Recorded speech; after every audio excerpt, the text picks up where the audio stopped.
Сәлеметсіздер ме, құрметті Казинспire онлайн академиясының көрермендері.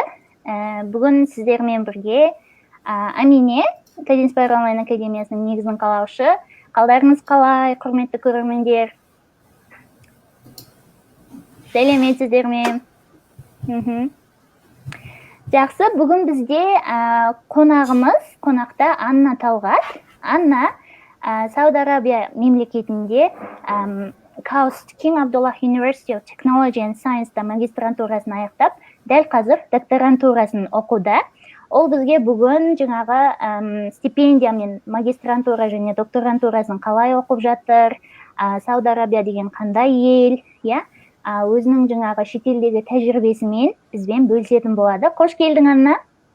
Қош болдық. Сәлеметсіздер. Алдымен Амина сізге осындай пайдалы программға шақырғаныңыз үшін рахмет айтамын. Мен өзім Анна Талғат, Моңғолияның Баян-Өлгей деген батысындағы қаласынан боламын. Қазір сол докторантура бойынша оқып жатырмын. Анна, саған да көптен көп рахмет бізбен сұхбатқа келіскенің үшін. Біз ойлап отырмыз, негізі жастарымыздың сенен ақыл кеңес алатын мәселесі тақырыбы өте көп. Сенің жаңағы жол көрсетіп, өзің тәжірибеңмен бөлісіп, бүгінгі күнге қалай жеттің, сонымен бізбен бөлісуге келіскенің үшін көптен көп рахмет. Қайтадан бір қош келдің. Рахмет, қош болдым. Жақсы. Анна, олай болса, сен дәл қазір қай елде, қай мемлекетте, қандай мамандықпен докторантура оқып жүрсің? Бізге университеттің және өзің туралы толығымен таныстырып өтсең. Жарайды, мен қазір Сауд Арабиясында Тубал қаласында орналасқан Абдулла атындағы ғылым және технологиялық университетінде Communication Lab теорияны, қазақшасы байланыс теория зертханасында докторантура ретінде оқып жатырмын, или жұмыс істеп жатырмын деп айтуға болады. Негізінде мастерімді осы университеттен бітірдім. 2018 жылы қабылдандым. Күзгі уақытында, сол 2 жылда мастерімді аяқтап, магистратурамды.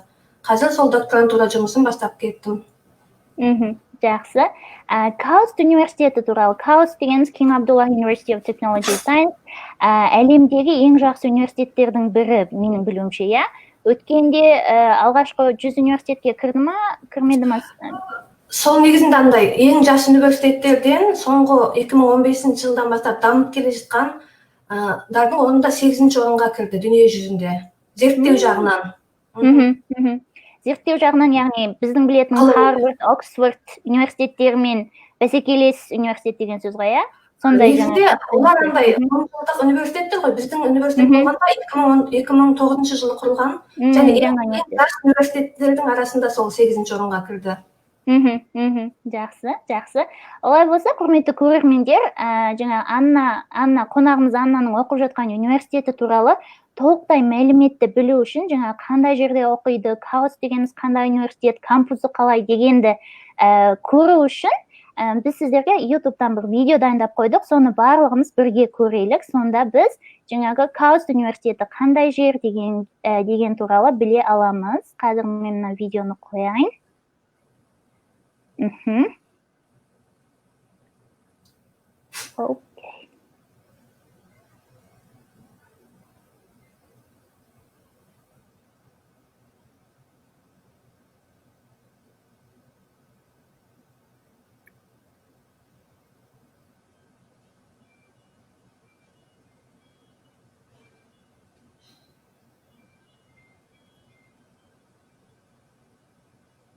Бұл жаңағы сенің оқып жатқан университетіңнің қаласы ғой, солай ма, Анна? Біз мына жерде тек қана сол университетке қатысы бар адамдар ғана өмір сүреді деген сөз. Басқа сырттан ешкім кіре алмайды.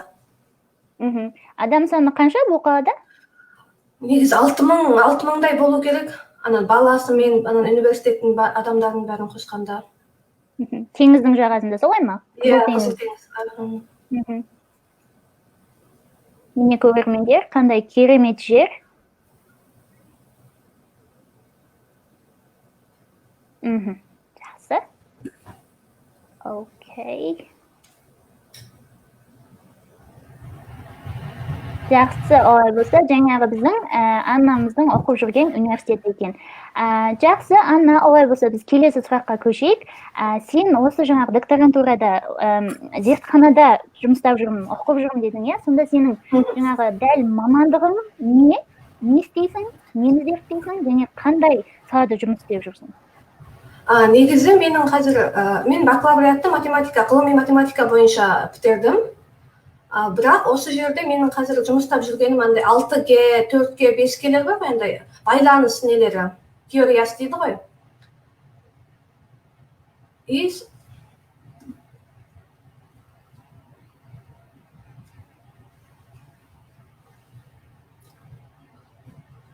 Шығып кетті ма?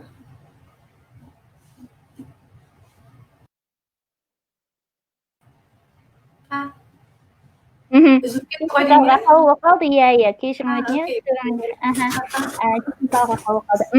Жақсы, байланыс теориясы деген сонда не? Енді сол, қалай деп айтамын, қазіргі телефон, интернет, мыналардың бәрін байланыстырады ғой бір-бірімен. Біз негізінде сол туралы жұмыстаймыз. Ал менің андай магистратуралық қорғау тақырыбым, тезис қорғау тақырыбым, сол дүние жүзіндегі satellite communication деп айтады. Сол туралы болды. Satellite communication қазақша қалай айтады, білмеймін. Андай дүние жүзіндегі, қалай деп айтамын. Байланысқа байланыс, иә? Satellite деген satellite connection. Окей, жақсы. Зертханада жұмыс жасайсың ғой, иә? Бізге өткен жол профессорың, жаңағы сенің супервайзер дейді ғой, жаңағы сені жол көрсететін саған профессорың туралы айта кетсең. Ол кісі негізінде андай сол electrical engineering мамандығы бойынша дүниедегі ең андай сапалы профессорлардың бірі. Мен негізінде ол кісіні қабылданбай тұрып білген жоқпын, өйткені менің мамандығым математика, мен electrical engineering ешқандай зерттемедім ол кісіні. Мен университетке келдім, кімнің оқушысың деп сұрайды, мен андай Мұхаммед Слеймалони, менің тунизиялық профессор, сол кісінің деп айтқанда бәрі вау деп істеді, андай не деген шанслысың деп айтады ғой енді. Қалай қабылдады ол кісі сені, қандай нелерің бар еді деген сияқты. Ол кісі негізінде тунизиялық, сол Америкада оқыған, Калтехте, и сол Каустта сол ең көп жұмыстаған кісілердің біреуі ғой деймін, 8-9 жыл жұмыстап жатыр. Иә. Өткенде сен сол профессормен бірге жұмыстаймын дегенде, мен де интернеттен біраз қарап көргем, дардай ранкинг жаңағы өте жоғары дәрежедегі әлемге танылған профессорлардың бірі екен, сол үшін жаңа көрермендерімізге де түсінікті болсын деп сұрап жатқаным. Жақсы, Анна, олай болса бізге жаңағы бұл Кауст университетіне сен ең алғаш магистрантураға түстің, солай ма? Иә. Сол магистрантураға қалай түстің? Магистрантураға түсу шарттары қалай болды? Жалпы сен Сауд Арабиясында оқу қайдан келді сенің ойыңа? Ол негізінде біраз қалай деп айтам, ойламаған жерден болды. Өйткені мен Алматыда жұмыстап жүрдім 3 жылдай. Мұғалім андай халықаралық мектепте математика мұғалім істеп жүрдім.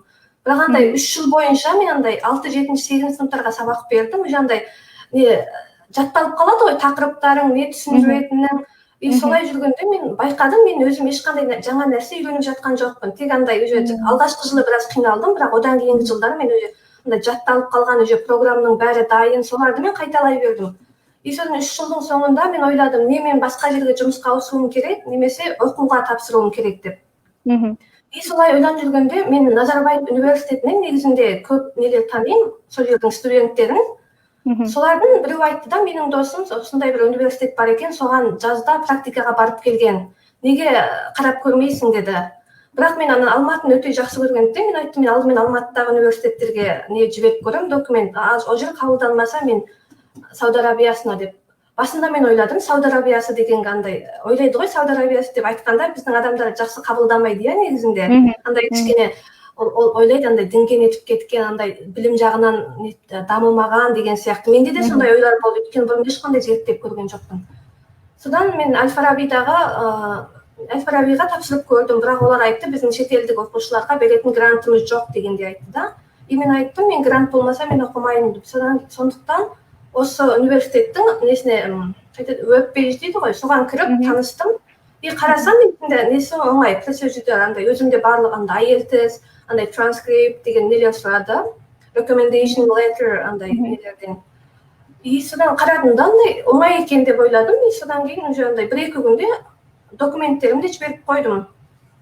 И бірақ та мен оны жоқ 10 айда жібердім, иә. 2017-нің 10 айында жібердім. И маған жауап 2018-нің мартында келді. Мен уже ұмытып кеткем оны андай документ бергенімді, андай жұмыстап жүрмін ғой. И содан кейін барып процедура басталды негізінде. Жақсы, Анна. Анна, негізі оңай болды деп тұрсың, иә, докторантура, жаңа магистрға түсу. Бірақ та сенің ол магистрға түсу үшін жаңа көп жолдардан өткеніңді, мен екеуміз бір мектепте оқыдық, мен білем, сен мектепті бірінші болып аяқтағаныңды білем. Осылармен бөлісе отырған дұрыс болар. Сосын жаңағы магистрантураға сен қабылдану үшін менің ойымша ең көп әсер еткен не? Сен Камбридж университетінде жаңағы стажировкадан өттің, солай ма? Иә, дұрыс айтасың. Негізінде бізде 3-ші айда маған хабарласып айтты да, сіз негізінде бірінші турдан өттіңіз деп. И алдымен академик не болады деді. Академик дегенде сенің мысалы біліміңді, бакалавриатта алған біліміңді тексереді ғой. И біз скайптан андай 1 сағаттық менде экзамен болды. Бірақ мен андай 3 жыл бойынша қарамаған ғой, тек андай жеңіл математикамен жүрген, мен барлығын ұмытып қалғам. И содан менің емтиханым нашар өтті негізінде. И содан ойладым, мен андай мені қабылдамайтын шығар деген сияқты. И содан 2 күннен кейін маған профессор сол Мұхаммед Сулейм Алеуни маған хабарласты. Негізінде емтиханың нашар өтіпті, бірақ айтты, сенің Камбриджге барып практика істепсің деп. И андай сол резюме дейді ғой, соның жақсы, мен сені аламын, бірақ сен андай 1-2 ай дайындал, осы сындарды қайтадан бергенде жақсы андай ашкор бал дейді ғой, жақсы баға алсаң, мен сені қабылдаймын деп айтты. Сол ең басты не, сол қабылдаудағы себеп мен сен Камбридж университетінде жасаған практика болды, 3 айға жасаған практика. Өте жақсы. Англияда нешінші жылы Камбридж университетінде стажировка жасадың, сол жайлы қысқаша айта кетсең? 2014-тен 2014-тің 5-ші айынан сол 2014-тің септембір 9-ші айға дейін 3 ай болды. Камбридж университетінде жаңа стажировка істедің ғой, иә, жасадың? Біраз риск алып үйрену керек дейді ғой. Біз сол кезде бізде мен 3-ші курс болдым, и мен практикаға баратын соңғы шансым болды. 4-ші курста бізде жібермейтін. И мен ойланып көрдім да, андай басында мен андай рейтингісі төмен университеттерге беріп жүрдім, өйткені ойладым андай жоғарғы университеттер мені қабылдамайды деп. И содан солай жүргенде бір досым айтты да, неге болмасқа, мен өткен жыл барып келдім ғой деп солай айтты. И мен андай бір не жасадым, андай документ деп айтады ма, қалай? Application form. И жасап мен андай сол Кембридж университетінің менің мамандығыма байланысты сол барлық профессорлардың жеке-жеке мейлдерін тауып, сол кісілердің андай істеп жатқан жұмыстарын андай бір-бірден оқып деген сияқты. Мен ең кем дегенде 25-30 профессорға сондай өзімнің резюмемді жібердім. Бірақ андай америкалықтар болсын, англиялықтар болсын, олардың бір жақсысы андай қандай үлкен мамандық иесі болса да, қандай үлкен лауазымда болса да, сені андай оқушы ретінде қабылдамай, сенің әрбір неңе жауап беруге тырысады да. И сол мен 25-30 профессордың ішінде негізінде андай 10 кісінен негатив жауап алдым, бірақ бәрі айтады да, андай we are sorry, but we are not working in summer деген сияқты андай айтады да, біз жазда негізінде жұмыс істемейміз, айтты, сені қабылдайтын едік деген сияқты. Ал 3-4 профессор жауап берген жоқ. И соның ортасында андай менің жұмыстаған Ария Хайзерлес деген профессор болды. Ол кісі маған хабарласты. Айтты, мен сенің неңді көрдім, бірақ мен алдымен шешім қабылдамас бұрын сенімен сөйлесуім керек. Мен не үшін сені таңдауым керек деген сияқты. Немесе сен не үшін мені таңдадың деген сияқты. И сол жерде екеуміз скайптан 1 сағаттай сөйлестік. Соның соңында ол мені қабылдады 3 айға. И солай бардым. Бірақ негізінде көп күтуім керек, көп кісіге мейл жазуым керек. Мысалы, көп кісіден негатив жауап алуым мүмкін деген сияқты көп нелер болды. Бірақ соның арқасында мен қазір осы университетке магистратура және докторантураға қабыл алдым деп айтуға болады. Қабылдандың, иә. Толық стипендиямен оқып жатсың ғой, солай ма? Иә. Бізде негізінде келу, андай тұру барлығы тегін. И плюс айлық өзіміз андай стипендия аламыз. Қосымша, яғни сенен ешқандай шығын шықпайды, тек қана оқуыңды, зерттеуіңді жасайсың, солай ма? Керемет, өте жақсы.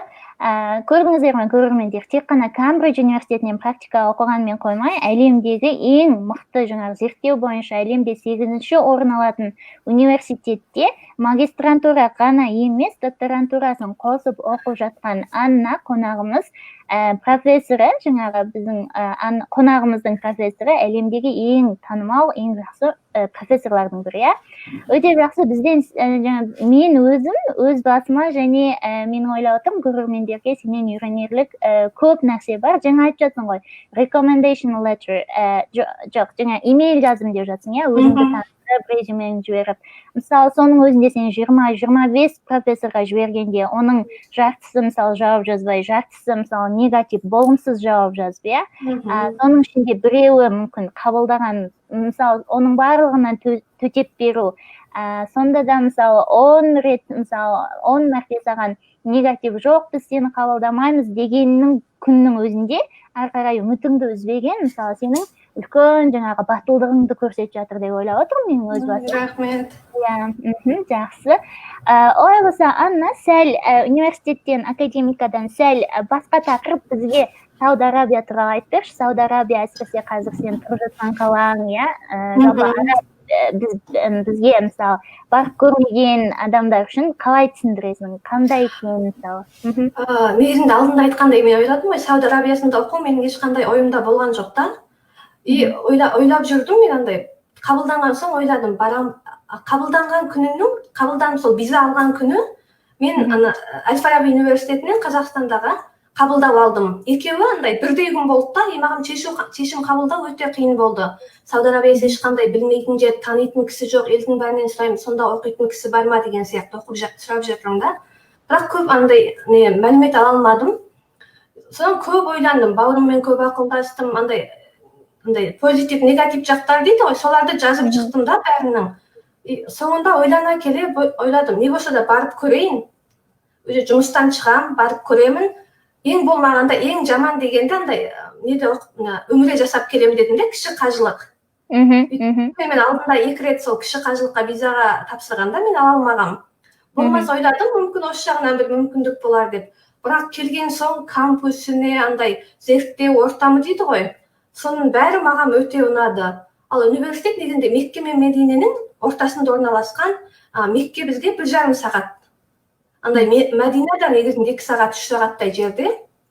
Қызыл теңіздің жағасы, андай университеттің терезеден қарасаң, Қызыл теңіз көрініп тұрады деген сияқты. Андай кішкентай қалашық деп айтады ғой, андай тек қана университетке қатысы бар адамдар тұрады. Андай басқа ешкім кіре алмайды, андай не жағынан сейфти дейді ғой, қауіпсіздік жағынан өте жақсы. Ал біз болғанда андай магистрантура студенттері андай 2 кісі үйде тұрады, бір үйде, бізге үйде береді. Ал андай егер докторантура болатын болсаң, немесе үйленген болсаң, саған андай бір бөлек үй өзіңе береді. Сол университет 2009 жылы құрылған, ресми андай оқыту тілі ағылшынша, сол тек қана магистрантура және докторантура оқушыларын қабылдайды. Және 11 бағытта зерттеу жасайды деп айтуға болады негізінде, ең несі. Қалай деп айтпақшы, бұл университет Сауд Арабиясындағы алғашқы андай ер мен әйелдердің бірге оқитын университеті ретінде саналады негізінде. Біздің сол қалашықта алғашқы синема дейді ғой. Қалай айтады? Кинотеатр. Кинотеатр алғаш біздің неде ашылған негізінде қалада, біздің университетте, Сауд Арабиясы бойынша. Сол жағынан негізінде Сауд Арабияда көп нәрсені алғашқы болып ашқандығынан бір несі бар, спешл несі, орны бар деп айтуға болады. Ал бюджет жағынан бюджеті өте көп болғандықтан, біздің андай лабораториялар, сол барлығы андай жаңа технология дейді ғой. Сонымен қамтамасыз етілген. Бізге Харвардтан нелер келді, профессорлар, солар көп келеді негізінде. Келгенде олар таң қалды, мынандай биологиялық зерттеу орнына барған ғой, біздің зерттеу лабораториясына, таң қалды да, бізде мынандай нелер жоқ деп. Техникалар жоқ деген сияқты. Сол негізінде, енді бір айтайын дедім, суперкомпьютер дейді ғой, Шахин. Сол таяу шығыс елдерінен ең бірінші болып каустқа байланысты сол Шахин 2 деген компьютер бар. сол негізінде андай дүниедегі ең қуатты компьютерлердің алғашқы онына кірген негізінде. Сондай өзгешеліктері бар енді негізінде айтатындай қысқа айтсақ. Білмейтін нәрсе бізде көп екен, шын айтқанда. Өзі қасиетті мекенде, Мекке мен Мәдинаның дәл ортасында, өзі жаңағы әлемде өте жоғары орынға кіретін университет, өзі қауіпсіздік жағынан жаңағы барлық жағдайлар қарастырылған. Онымен қоймай, жаңағы сендердің барлық технология, қандай аспап, жаңағы не қолданам, қандай компьютер қолданам, қандай нестен барлығы жаңағы жағдайларын жасалған, солай ма? Тек айтады, сендер зерттеу жасаңдар, жақсы нәтиже әкеліңдер, біз сендерге барлық жағдайды жасап береміз деген мақсатпен құрылған ғой негізі. Қандай керемет, өте жақсы. Өте жақсы. Олай болса, Анна, біз негізі Кодинспайр онлайн академиясы онлайн түрде ағылшын тілін үйретеміз, біз Алла қаласа қосымша да жаңағы программалар қарастырып жатырмыз. Сол үшін сұрайын деп отырмын, біздің оқушыларға да қызық болуы мүмкін. Сен жаңағы application жасағанда бұл Kaustқа немесе жаңағы Cambridgeға түсу үшін TOEFL, IELTS немесе SAT сынақтарын тапсырдың ба? Тапсырған болсаң, қанша ұпай алдың, қалай дайындалдың, сол туралы айта кетсең. Кембриджге бару үшін мен бакалавр оқып жүргенде сол TOEFL емтиханын тапсырдым, ал осында келу үшін IELTS емтиханын тапсырдым. Сондықтан екеуінен де андай кішкентай тәжірибелерім бар деп айтуға болады негізінде. TOEFL-дан мен есімде жоқ, мен оны 2014-те, бірақ есімде андай, сол жаққа қабылданатындай ашкөп алғаным есімде, бірақ қанша алдым есімде жоқ. Ал IELTS-тан overall 7 алдым ғой деймін, или 6,5, 7 неде. Бірақ андай академиялық жазу менде кішкентай төмен болды. Сол андай жеке андай спикингтен қанша алдым, анадан қанша алдым дегендер жақсы есімде емес. Жақсы, олай болса, осы IELTS, TOEFL сынақтарын тапсыру үшін белгілі дәрежеде жаңа ағылшын тілін білу қажет. Сен ағылшын тілін қалай үйрендің? Жалпы ең басынан бастап қалай үйрендің және осы дәрежеге қалай жеттің? Сен айтып жатсың ғой, мысалы, докторантура, магистрантура барлығы ағылшын тілінде, солай ма? Осы дәрежеге мысалы ағылшын тілінен қалай жеттің? Мен Моңғол түркі лицейінде оқыдым, негізінде ең фундамент дейді ғой, несі сол жерде болды деп есептеймін, өйткені бізде ол жерде 3 жыл бойынша бізде көбінесе андай ғылыми пәндер ағылшынша болды.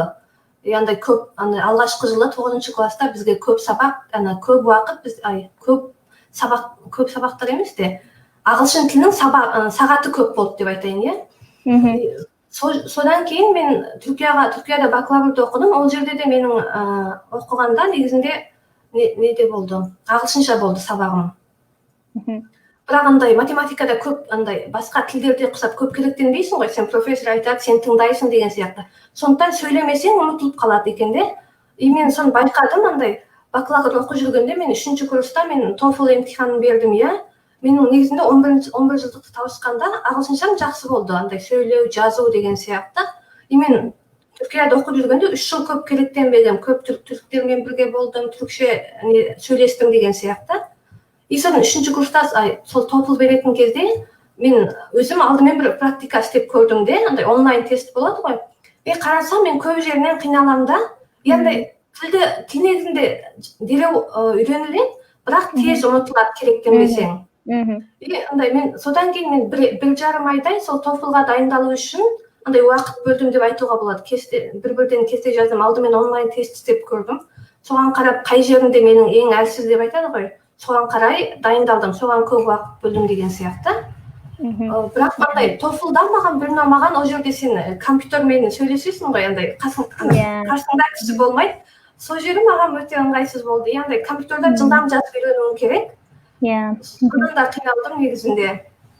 IELTS оған қарағанда маған оңайырақ сезілді. Білмеймін, андай қағазға жазғандықтан, адаммен сөйлесетін болғандықтан сияқты.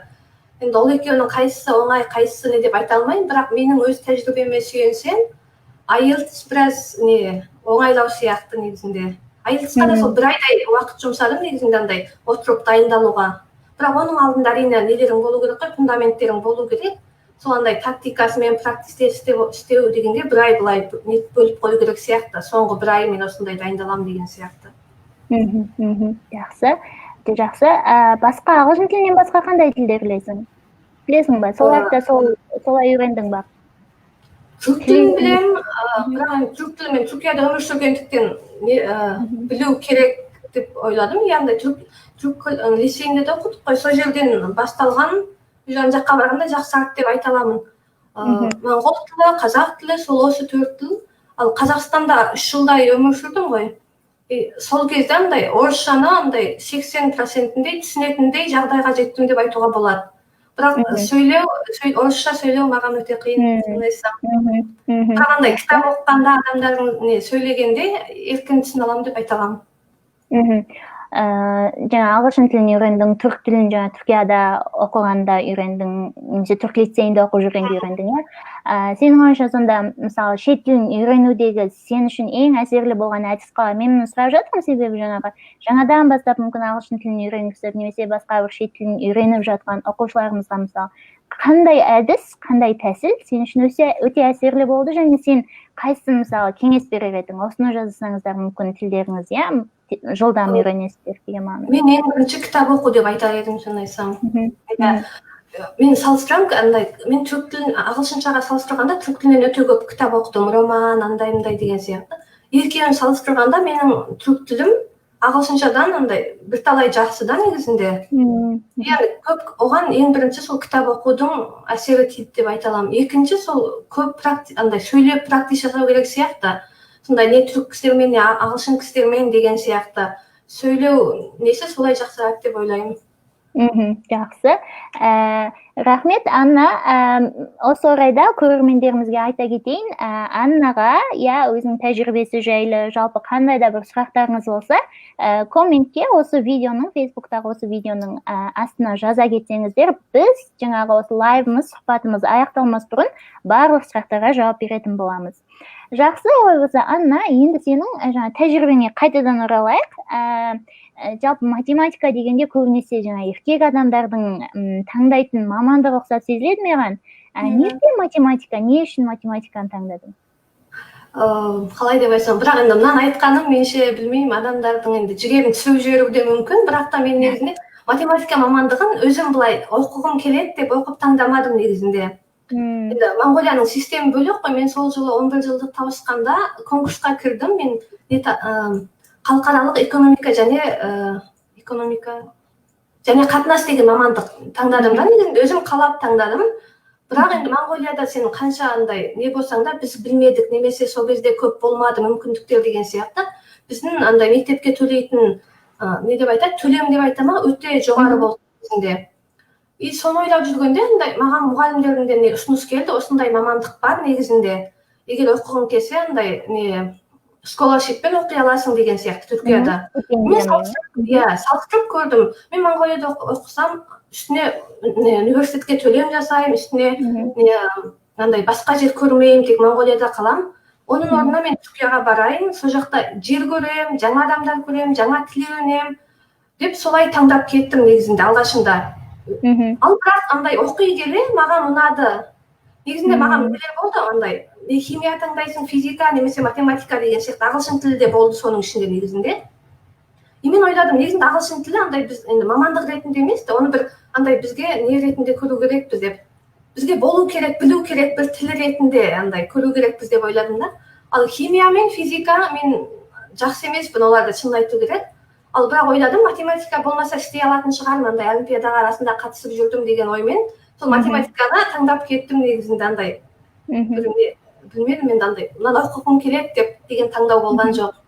Дұрыс айтасың. Негізі ол тек қана біздің ойымызда ғой, мысалы қыз балаларға мүмкін тіл сабақтары жақын, еркек оқушыларға мүмкін математика, физика сабақтары міндетті түрде сонда жақсы болу керек деген ол тек қана біздің ойымыздағы нәрсе деп ойлаймын. Қонағымыз Анна, өзі қыз, өзі математикадан бакалавр ғана емес, магистр ғана емес, докторантура оқып жүр, онымен қоймай әлемнің ең жақсы университеттерінің бірінде. Жақсы, олай болса. Анна, бізге culture shock дегенмен барлық біздің ойкаст, осы подкастымыздың қонақтарынан сұрайтын сұрақ, ол culture shock. Culture shock дегеніміз не? Мәдени таңғалу дейміз ба, мәдени таңғалу. Бұл жаңа сіз алғаш шетелге, бір мемлекетке, бір елге барған кезде жаңағы бір қиындық немесе сізді қатты таңғалдырған бір жайт, иә? Соны біз culture shock деп айтамыз. Сенің culture shock'ың не болды Сауд Арабияға барғанда? Сауд Арабияға келгенде, мен негізінде қазіргі біздің өмір сүріп жатқан жеріміз, андай халықаралық адамдар өте көп орналасқанда, 170 негізінде халықаралық адамдар, сондықтан мына жақта өте бір culture shock болды деп айта алмаймын. Бірақ мен Англияға барғанда болды маған алғаш не. Енді бізде не ғой, біз андай қазақтар кішкене тұйықпыз деп айтамыз ба, андай көп андай өзіміздің жеке басымыздағы мәселелерді, проблемаларды андай көп кісіге айта бермейміз ғой, мысалы өте бір танитынымыз болу керек, жақынымыз болу керек деген сияқты. И мен бардым, екінші күні ғой деймін Англиядағы. Қасымда бір қыз болды, екеуміз кетіп бара жатып едік, ол жерде PhD оқитын қыз болды да, и соның досы келді. Ол менімен таныстырды оны. Соның үшеуміз тамақ ішуге бардық та. Ол андай, соның досым кетіп қалды, жұмысы шығып, екеуміз кәне қалдық. Ой, ол маған андай барлық өмірінде болып жатқан барлық андай жеке басының мәселелерін айтып берді маған. Андай әйелімен ұрысып қалған, немесе андай ата-анасы оны нетпеген деген. Біз онымен танысқалы 5-ақ минут болды да. Мен былай тыңдап отырмын, андай қалай жұбататынымды да білмеймін, өйткені енді айтып жатыр. И содан кейін соңында тамақ ішіп екеуміз кеттік. Анан келесі күні мен енді оны жақын сезініп қалдым да, өзім андай барлық сырын маған айтып тастады деген сияқты. Ал келесі күні екеуміз тағы кездестік, ол адам мені андай танымайтын адам ұқсап өтіп кетті. Сонда мен ойлап қалдым, ол мені андай не ұқсап ойлаған сияқты, андай психолог ретінде андай барлық сырын айтып тастайды ғой. Ертеңінде олар танымаған адам ұқсап жүре береді, иә? Мысалы, соғысат мені негізінде пайдаланып кеткен ұқсайды да, андай көбісі сондай екен. Мен басында солай үйрене алмай жүрдім. Бірақ негізінде қарап отырсам, олар андай проблемаларын ашық-ашық айта береді. Андай мынау менің жақыным, мынау менің андай танымайтын адам деп көп қарамайды. Негізінде ең таңғалғаным сол болды Англияда деп айтуға болады. Иә, яғни олар мысалы өздерінде қандай да бір проблеманы, қиыншылықтарды жасырмай, ұялмай бөлісе береді. Бізде болса, оны ең жақын адамға ғана айтасың ғой, не айта алмаймыз, иә, не айтпаймыз, жасырамыз, мүмкін содан бұл өзіміз қиналармыз. Олар болса, жаңағы керек адаммен бөліседі, жаңа алғаш танысқан адаммен де бөліседі. Жақсы, өте қызықты culture shock екен, мен осындай culture shock естіп көрмеген едім. Жалпы ағылшын адамдар өте бөлек қой, жалпы еуропалықтар, батыс елдің адамдар, өте мәдениет жағынан, жаңағы тәрбие жағынан өте бөлек. Жақсы, олай болса, Англия емес Сауд Арабия туралы айтатын болсақ, Сауд Арабиядағы адамдар, Арабиясындағы адамдар, әсіресе арабтар, араб адамдары, саған қатты ұнаған жақсы жақтары, сені таңғалдырған жақсы қасиеттер қандай екен? Мысалы, біздің олардан үйренуіміз керек деп ойлаған, мысалы, сені қатты бір сондай ойландырған қандай қасиеттер бар екен? Әрбір елдің, ұлттың сондай бір маған ең ұнағаны, бізде негізінде андай университетіңді бітіресің, үйленесің, балаларың болады, сол мамандығың бойынша жұмыс істеп кетесің ғой енді. Ал мына жақта мен байқағаным, қазіргі біздің бірге оқитын әсіресе сауди қыздар, мысалы көбісі үйленген, андай 2-3 баласы бар, сондай, бірақ соның үстіне келіп андай магистратура, докторантура оқып жатыр да, и бұған ата-анасы да болсын, күйеуі де болсын, өте көп андай қолдау жасайды. Ал андай не жоқ та, сен андай үйленіп қойдың, енді андай отыр балаларыңды бағып отыр, немесе андай мамандығың бойынша жұмыс істе деген жоқ. Сен қандай не істегің келеді? Соған қолдау көрсетіп жүрайды екен. Ал мен алғаш келгенде олай ойламағам. Негізінде Сауд Арабиясы дегенде олар әйелдер үйде отырады, андай еркектер ғана жұмыс істейді деген бізде андай ой болады ғой, андай стереотип деген. И бірақ келдім, мен қараймын, қазір жан-жағымдағы көп сондай сауди қыздар әсіресе андай білімге ашық, андай жасына қарамайды. Мысалы, мен 25-тен асып кеттім, мен оқуға барсам ұят болады деген не жоқ. Кәдімгі андай балаларын ертіп келіп, кейде андай кәдімгі сабақта отырады. Мысалы, маған ең ұнағаны сол. Білімге көп мән береді деп айтуға болады, қай жаста болсын. Білімге деген құштарлық, иә? Мүмкін мысалы біз мұсылман елдер, араб дегеннен ойлайтын шығармыз, иә? Олардың традиция бойынша, мәдениеті бойынша мүмкін әйел адамдары тым жаңағы жұмыс дегенге құштар емес болуы мүмкін, білімге құштар емес болуы мүмкін. Бұл тек қана теріс ойлам екен деп отырсың ғой, иә? Сен жаңағы елде тұрып жатқан адам ретінде. негізінде андай біздің университеттің құрылу мақсаты енді қарап отырсаң тарихқа қарасаң бұрынғы замандарда андай мұсылман нелер көп болған иә мысалы математикшындар андай ғылым адамдары көп болған и сол осы мектепті құрған қан деп айтамыз ба король деп айтады ғой сол кісі айтқан біз осы каустты сол бұрынғы замандағы ғылыми адамдарын қайтадан шығаратындай етіп дәрежеге жеткіземіз деген мақсатпен құрылған да негізі сондықтан олар андай ешқандай не қоймаған сендер қалағандарыңды істеңдер бірақ бастысы тек қана сол ғылым жағымен біз андай дүниеде андай мұсылман нелер андай мұсылман өлкелерде андай жақсы орында екенін көрсетеміз деген мақсат болды ғой негізгі мақсаты сол болған деп айтуға болады негізі иә дұрыс айтасың әл фараби омар хайям тағы мысалы көптеген жаңағы ғалым адамдар болған соларды қайтадан жаңағы жандандырамыз деген мақсатта деп отырсың ғой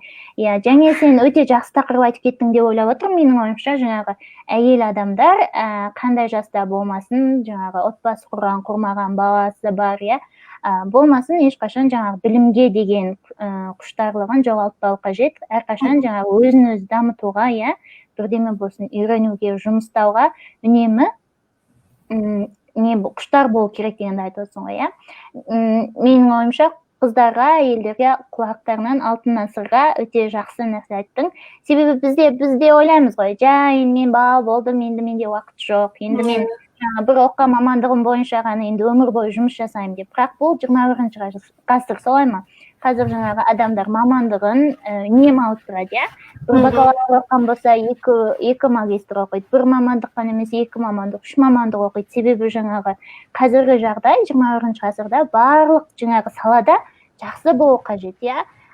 бәсекелестеріміз өте мықты болғандықтан біз жаңағы бір ғана шет тіл емес бірнеше шет тіл бір ғана мамандық емес бірнеше мамандық игеріп әрқашан өзімізді алға жетелеп жаңағы дами түсуіміз қажет екен соны көрдім соны оқыдым деп отырсың иә өте жақсы әсіресе әйел адамдар үшін аналар үшін мен де мысалы өзім анамын ана үшін өте жақсы кеңес ақыл деп ойлап отырмын Сауд Арабтағы сауди қыздарынан үйренеріміз көп екен солай ма андай бізде тағы бір не бар ғой андай сен бір университет оқысаң 4 жылда бітіру керексің деген не бар иә мысалы ал кейбіреулер мысалы бір сабағынан қалып жатады одан 5 жылға ұзап кетеді деген сияқты сонда ата аналары болсын туыс туғандары болсын ойлайды иә мысалы еліне деп айтады мынау бітіре алмай қалды андай 1 жыл мектеп ұзап кетті деген бізде андай еліне айтады деген не көп иә бірақ ойлап қарасаңыздар мүмкін ол 1 жыл андай жоғалтқан жоқ 1 жылда мысалы басқа адамдардың үйрене алмаған бір нәрсесін үйренген шығар немесе андай Америкаға work and travelмен барып келген шығар немесе бір жерде практика жасаған шығар иә мысалы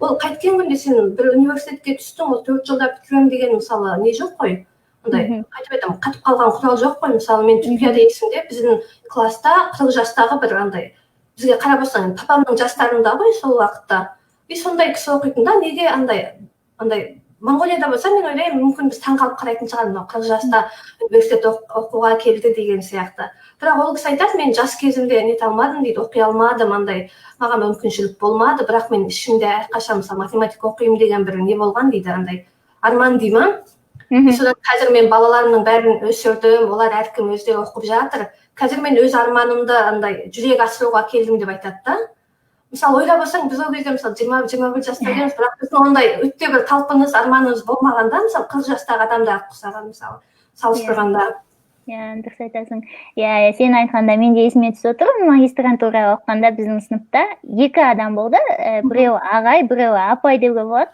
менің 60 жасында екеуі де 60 жасында жұмыста балалары бізден үлкен менен үлкен сыныптағы ең кішкенесі мен болатын сонда олар бізбен бірге жаңағы магистрантура оқып бізбен бірге сынақ беріп бізден белсенді ғой жаңағы сабақты уақытында келеді тапсырманы уақытында орындайды жаңағы біз ой шаршадым ертең сынақ бар жаңағы үлгермей жатырмын деп жатсаң олар жаңағы бәріне үлгеріп жүреді балаларына да үлгеріп жүреді үй шаруасына да жаңағы неге де сонда бұл жасқа байланысты емес адамның жаңағы өзін қаншалықты жетілдіріп қаншалықты дамытып өзінің алға қойған мақсат армандарына қаншалықты жетті сол маңызды ғой сол кезде ойлағанмын жақсы өте жақсы лайф болып жатыр деп ойлап отырмын мен өте пайдалы нәрселер айтып жатсың Анна Ол болса біраз бізге өзің туралы айтшы, өзің мысалы ағылшын тілінде strengths дейді ғой, strengths and weaknesses, иә.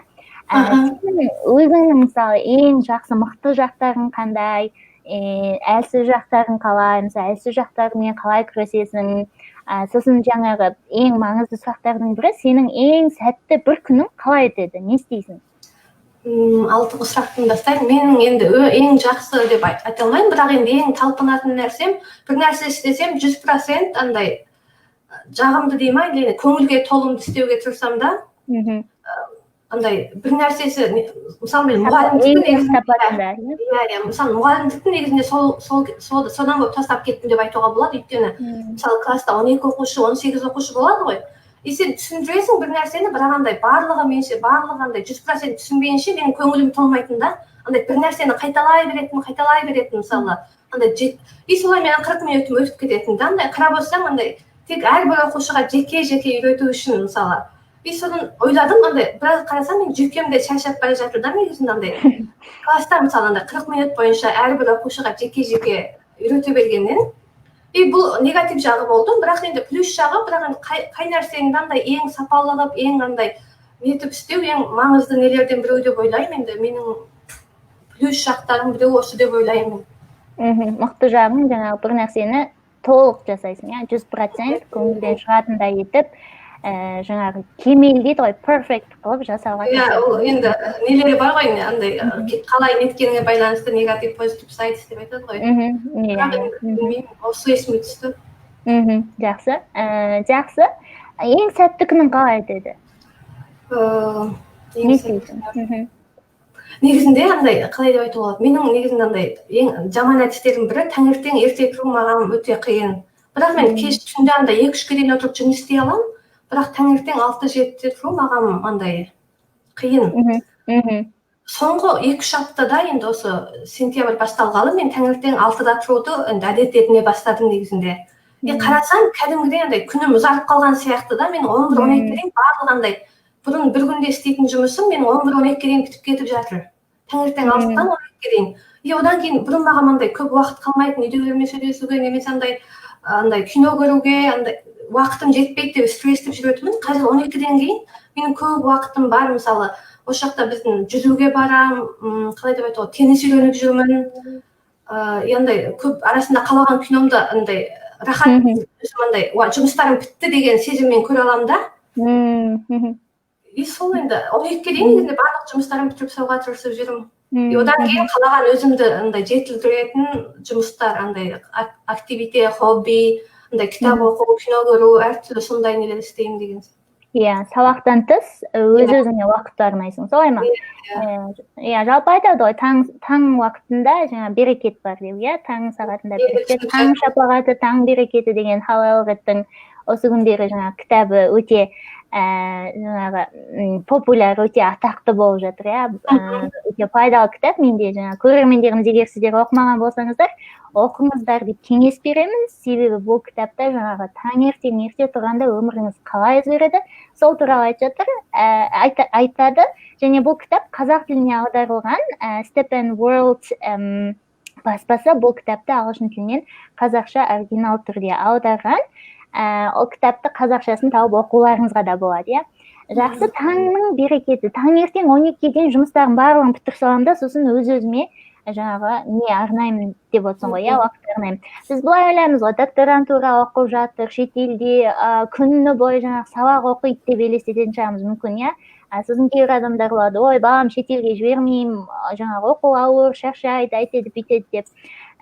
Негізі шын мәнінде олай емес бұтыр, олай емес. Жаңағы адам уақытын дұрыс пайдалана білсе, өз-өзіне уақыты көп шығады. Таңертең ерте тұрғанның арқасында сен айтып жатсың ғой. Жақсы. Болды осыны түсінгелі негізінде. Мен де басында стресс деп үлгермей жүретін кәдімгідей. Енді 2 аптада көп өзгешелік байқап жатырмын да. Жақсы. Жақсы. Сен кино көруге уақыт шығарамын дедің ғой. Өміріңе мысалы сенің ең жақсы әсер еткен кино қайсы? Қандай кино? Менің есімде қалғаны, мен қазір детектив кино көріп жүрмін да, ең өмірім әсер еткен деген кино, Американның индиялық бір кино бар ғой, Like Stars on Earth деген, бір кішкентай бала туралы. иә. Не болады ғой енді, не дислекс, не ауруы бар бала, ел ата анасы байқамаған деген, сол негізінде маған не деп айтуға болады, енді есімде қалған. Қарап отырсаң, андай түсіндіреді ғой, кәдімгі әр баланың әртүрлі қабілеті бар, мысалы, барлығы инженер, барлығы математика, барлығы андай дәрігер болып кетпейді, мысалы, деген сияқты. Соның негізінде әдемі көрсеткен кино деп ойлаймын. Қазақшасы бар болса, негізінде біздің қазақ қоғамы көру керек деп ойлаймын негізінде. Әсіресе ата-аналар, мұғалімдер деген сияқты. Иә, жалпы Амирханның ойнаған түскен киноларының барлығы көбінесе өмірлік қандай да бір сабақ алуға болатын кинолар болады, иә. Жақсы. Олай болса, кітап оқисың ба, Анна? Қандай кітаптар оқисың? Бүгінгі күнде қандай кітап оқып жүрсің? Қажеттері негізінде андай қалай деп айтады, академиялық андай не деп айтады ғой, пейперлар деп айтады ғой, көбінесе соны оқығандықтан андай мақалалар, андай роман, кітап оқуға көп уақытым шығады деп айта алмаймын. Бірақ енді негізінде ең жақсы көретінім роман оқу, андай адамдардың өмірі, бұрынғы нелер деген сияқты. Маған андай қияли нелер көп ұнамайды да. Андай болған нәрсені, тарих болсын, андай біреудің өмірі болсын, соны андай кітап ретінде роман қылып жазғандар ұнайды. Мысалы, Абай жолы, мысалы, ең ұнататын кітаптардың біреуі негізінде. Ал қазір андай тек қана сол нені оқып жүрмін, академиялық мақалалар оқып жүрмін деп айта аламын. Жақсы. Біз жаңа Аннаның ең басында көрермендеріміз басынан бастап бізбен бірге көріп отқан болса, жаңағы университетінен бастап, жаңағы мемлекетінен, Сауд Арабиядан, сосын тұрып жатқан қаласынан, тәжірибесінен бастап, енді өз жеке өмірі туралы сұрақтар сұрап, біз Аннаны жақыннан танып, иә, жалпы бір күнін қалай өткізеді екен, қандай кітап оқиды, қандай кино көреді, қайтып бұл жаңағы осындай табысқа, осындай жақсы жерде, жақсы ортада өзін жақсы дамытып жүр дегенді білуіміз үшін осындай жаңағы жеке тұлғалы сұрақтар сұрап жатырмыз. Осы жаңа сен айттың, жаңағы жұмыстан тыс, оқудан тыс өз-өзіме уақыт арнау үшін кино көрем. Басқа не істейсің? Жаңа біз сендердің Кауст университетінің кампусінде көрдік, барлық жағдайлар жасалған. Теннис ойнайсың ба, жүзесің ба? Тағы басқа нелер бар, не істейсің мысалы? Менің қосымша араб тілін үйреніп жатырмын негізінде. Ойлаймын да, мысалы, сен бір жерде тұрғанда сол жердің мәдениетін білу үшін, адамдармен оңай араласу үшін негізінде ол жердің тілін білсең, олар саған бөлек нетеді негізінде. Қарап отырсаң, мысалы, біз кампустен сыртқа шығамыз ғой, кампустың ішінде бәрі ағылшынша сөйлейді, ол араб тілі бізге ешқандай керек емес, мысалы, бірақ та кампустың сыртына шыққанда андай ағылшынша сөйлесең, адамдардың андай кішкене суық екенін байқап қаласың да, бірақ өз тілдерін андай бір-екі сөз айтып жібергенде олар күліп, андай бәр нәрсеге көмектесуге дайын тұрады да. Сол үшін мен қазір андай адамдардың кішкене кампустың сыртына шығып, андай мәдениетін білу үшін, адамдармен рахат араласу үшін араб тілін үйреніп жатырмын негізінде. Күнде 3-4 сағатым соған кетеді деп айтуға болады. Араб тілі жақсы. Тағы да академиялық сұрақ, және сұрамай қалған сұрағым, академиялық халыққа назар аударатын болсақ, қайтадан оралатын болсақ, жаңа сен TOEFL IELTS сынақтарын бердің деген, иә, жаңа магистрантураға, Каустқа түсу үшін, немесе Камбриджға түсу үшін recommendation letter, біз осы тақырып туралы өткенде біздің қонағымыз Бақбергенмен айтқанбыз. Сен үшін recommendation letter жаңағы ұсыныс хат дейді ғой, басқа біреудің сені осы мысалы программаға ұсынатын сол қаншалықты маңызды болды және оны қалай алдың, сол туралы тәжірибеңнен айтып өтсең. Менше ол ең маңызды критериялардың біреуі сияқты. Мен 3 recommendation letter бізге сұрады осында қабылдану үшін. Біріншісін мен сол жұмыстап жүрген халықаралық мектебімден алдым да, директор орынбасарынан. Екіншісін сол бакалавр оқыған, Түркиядағы бакалавр оқыған, анда Евгений Башкиров деген профессорымыз болған. Сол кісіні іздеп тауып алып, LinkedIn-ден андай қосып жүріп, жазып жүріп, сол кісіден алдым. Үшіншісін сол Кембриджде еттім ғой, практика жасағанда профессорым. Сол кісіге хабарласып алдым да, сол кісіден басында мен ұялып жүрдім, хабарласпағалы 2-3 жыл болып кетті, мен енді андай нәрсе керек болғанда хабарласып жатыр деп ойлайды, бірақ ойладым. Сонымен академиялық ойланғанда сен ол кісімен күнделікті хабарласып отыра алмайсың ғой, әрине. Сондықтан мен ол кісіге кәдімгі мейл жаздым, осылай болды, мен осылай университетке нетіп application жасап жатырмын, маған бересіз бе деп, әрине деп ол кісі қуана келісті. И солардың арқасында негізінде не болды, мен мысалы тек қана Кембриджде практика істедім деп айтсам, мүмкін ол көп әсер етпеуші еді, бірақ сол әсер профессордан андай recommendation letter алған үшін менің мүмкін қабылдау көрсеткішімді андай жоғарылатты деп айтуға болады. Жақсы, яғни Кембридж университетінде сенің бірге жұмыс жасаған профессорының recommendation letter ұсыныс хаты өте үлкен жаңағы әсер етті деп отырсың ғой. Жақсы. Жақсы, ол біз өмірлік сұрақтарға қайтадан оралайық. Мен жаңағы сұрақтардың ретін сәл алмастырып алдым. Ұмытып кеттім жаңағы сұрақты, сол үшін кешірім өтінемін, көрермендер. Жақсы, олай болса, Анна, бізге сен үлгі тұтатын адамың бар ма? Жалпы бәріміз деп қарайтын, сол сияқты болсам екен, шіркін деп ойлайтын сондай бір адамдар бар ғой. Сенің үлгі тұтатын адамың кім? Негізінде маған андай өз білегінің күшімен дейді ғой, анандай табысқа жеткен бәр адамды мен андай әркімнен бір не ала аламын, үлгі ала аламын деп ойлаймын. Мысалы, жақын достарым болуы мүмкін, мұғалімдер болуы мүмкін, андай айналамдағы көп адамдан андай кішкентай нәрсе болса да андай жақсы жағын ала аламын деп ойлаймын. Бірақ өрнек ретінде қазір мысалы енді өзімнің жұмыстап жатқан докторантура жұмысыма байланысты мен Илон Маск деген не бар, қалай бәр жағынан талантты кісі, сол кісіні кішкене андай сол кісіден үлгі алуға тырысып жүрмін деп айта аламын. Мысалы, ол кісінің мысалы қиял дүниесі шексіз дейді ғой, мысалы. Айтады, біз андай аспанға ұшырамыз, немесе андай біз басқа Юпитерге 2020-да, 2050-де мысалы сол жерге көше бастаймыз деп айтса, мен ол кісіге қазір сене бастадым. Өйткені ол кісі барлық нелерін, андай армандарын бірте-бірте орындап келе жатыр да. И сол кісі қазір менің енді ең идол деп айтама, үлгі алатын кісім деп айтуға болады. Илон Маск қой, яғни SpaceX, Tesla деген компаниялардың негізін қалаушысы, жаңағы әлемдегі ең үлкен Марсқа ұшу проектісін NASA-мен бірге орындап жатқан жаңағы өте танымал әрі әсерлі энтерпренер дейміз ғой, жаңағы энтерпренердің біреуі, Мен де Илон Маскының кітабын осыдан 2 жыл бұрын оқыдым деп ойладым. 2018-де оқыдым ғой деймін, Онда негізі оның шын айтасың, қияли дүниясы, жалпы өзінің ісіне деген сенімділігі, жаңағы ойына алған ісін міндетті түрде жүзеге асыру, жаңағы үйренетін нәрсе өте көп Илон Маскыдан. Және ол жаңағы біз сияқты бүгінгі ертеңгіні ойламайды, ол жаңағы 50 жылдан кейінгі, 100 жылдан кейінгі әлемге дайындалып, соған байланысты нәрселер жасайды, соған жұмыстайды.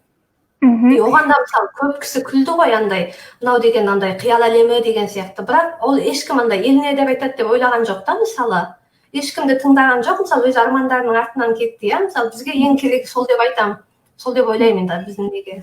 Жақсы.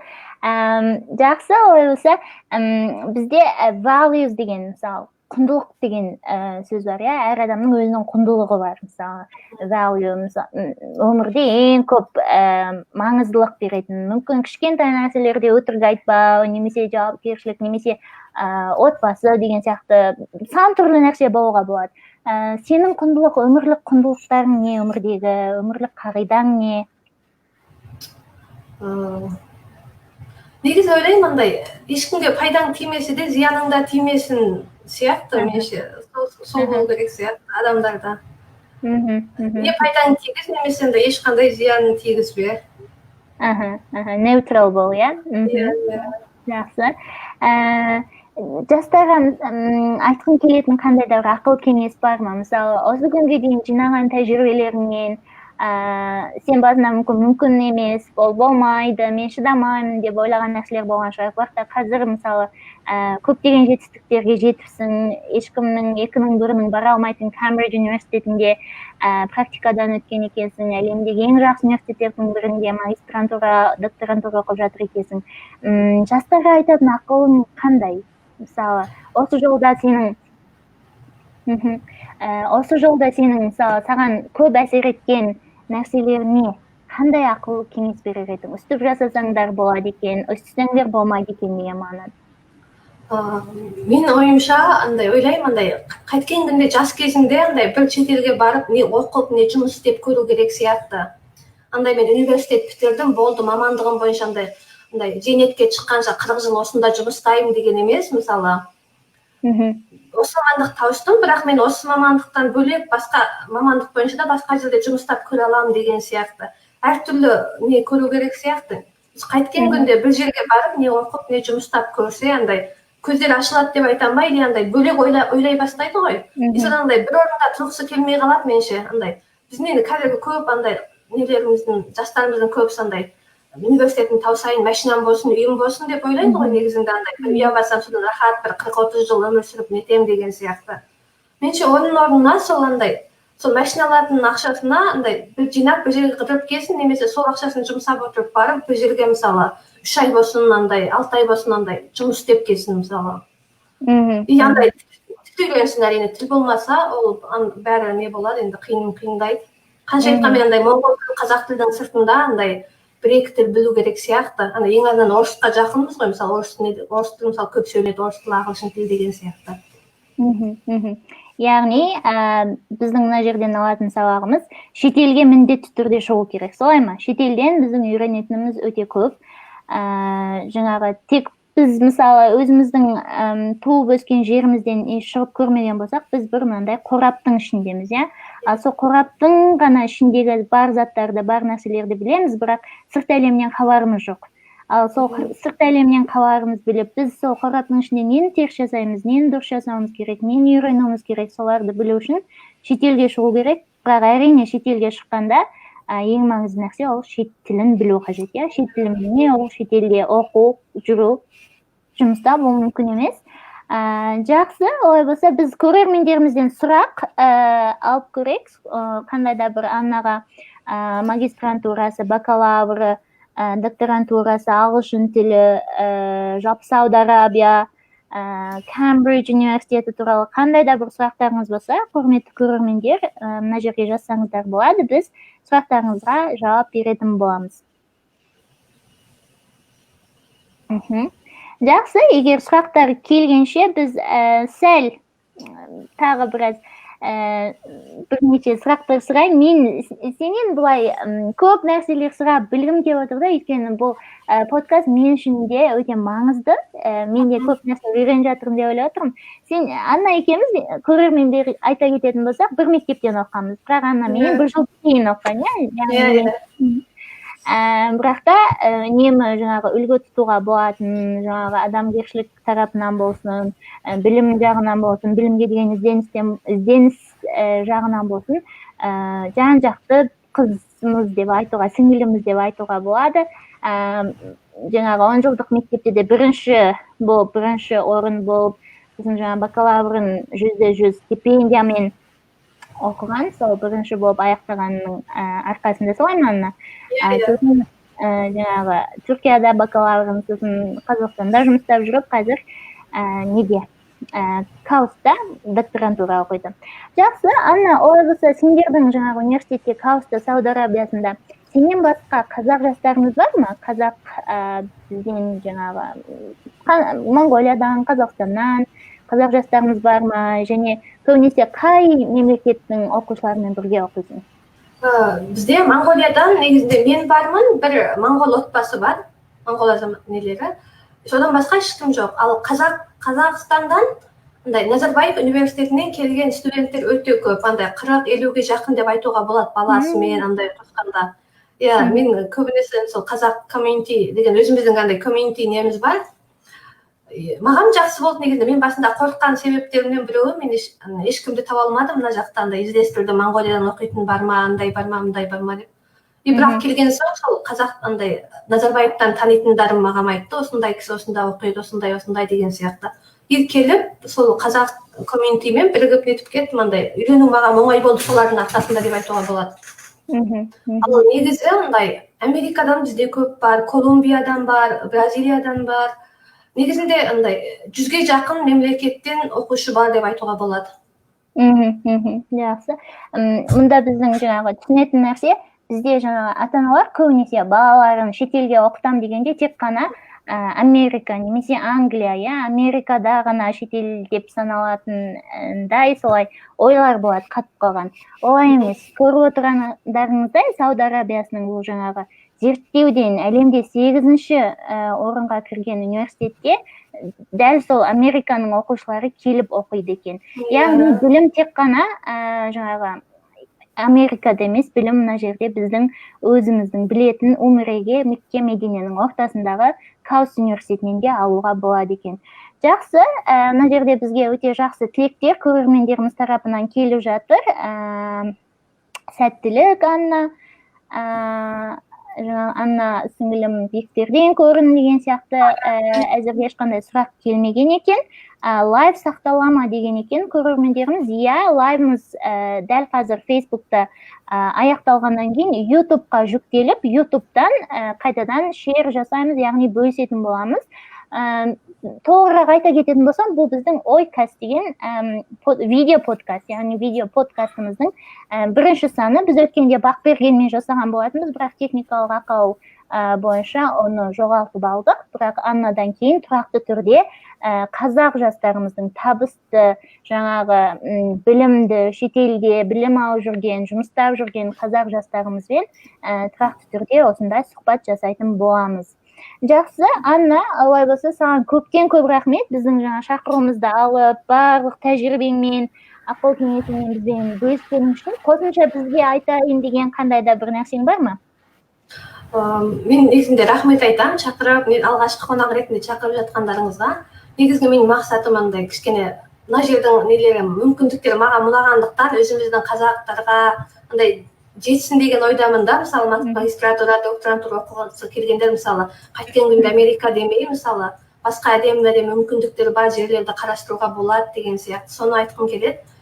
Андай сіздердің де жұмыстарыңыздан табыс күтемін, күшті проекттер болып жатыр. Меніңше андай онлайн, мысалы, бәрі сабақтар қазір онлайн болып жатыр ғой. Мысалы, андай соған қарап отырсаң, негізінде андай сыныпқа бармай да негізінде андай өте бір лабораторияда жұмыстамасаң, андай барлық мүмкіндікті ала аласың дегенді көріп жатырмыз да. Андай бізде сабақтарымыз қазір онлайн біздің мысалы. Мысалы онлайн жұмыстарыңызға табыс тілеймін.